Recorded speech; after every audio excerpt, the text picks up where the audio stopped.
markii ugu horeysay shaacisay imaanshaha Professor Axmed Ismaaciil Samatar oo dalka Soomaaliland imanaya maalinta bariya waxaana si rasmi ah u shaaciyay mas'uuliyiinta ay ka mid yihiin wasiirka wasaaradda kalluumaysiga Cabdilaahi Jaamac Ismaan Geljire madaxa siyaasadda xafiiska madaxtooyada Bashiir Cabdi Xariir agaasimaha guud ee wasaaradda kalluumaysiga Maxamed Cilmi isagoo ka hadlayay wasiirka wasaaradda kalluumaysiga Cabdilaahi Ismaan Geljire imaanshaha Professor Axmed Ismaaciil Samatar waxa uu yidhi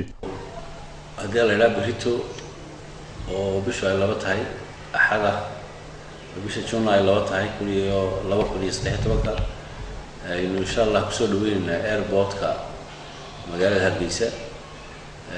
Professor Axmed Ismaaciil Samatar oo ah muwaadin reer Soomaaliland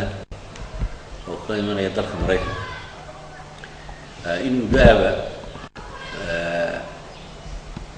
waxa professorka iyo laba xubnood oo ka mid ah oo socday wada hadallo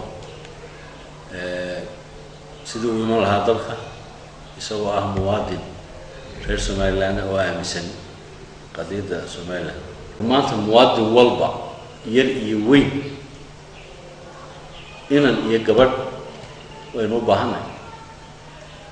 waxaynu u sii baahannahay aqoonteena تعليمتنا بروفيسورادين aqoon-yahanadeen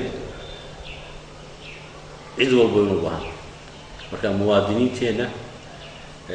kii walba waxaan leenahay wadankaaga gudto kii hore loogu duday soo noqdo welcome imaka xaaladda tirada la qabay nalawad waxaana dhammaan mas'uuliyiintani ugu baaqeen shacabka Soomaaliland in si weyn loo soo dhaweeyo Professor Axmed Ismaaciil Samatar oo ku tilmaamay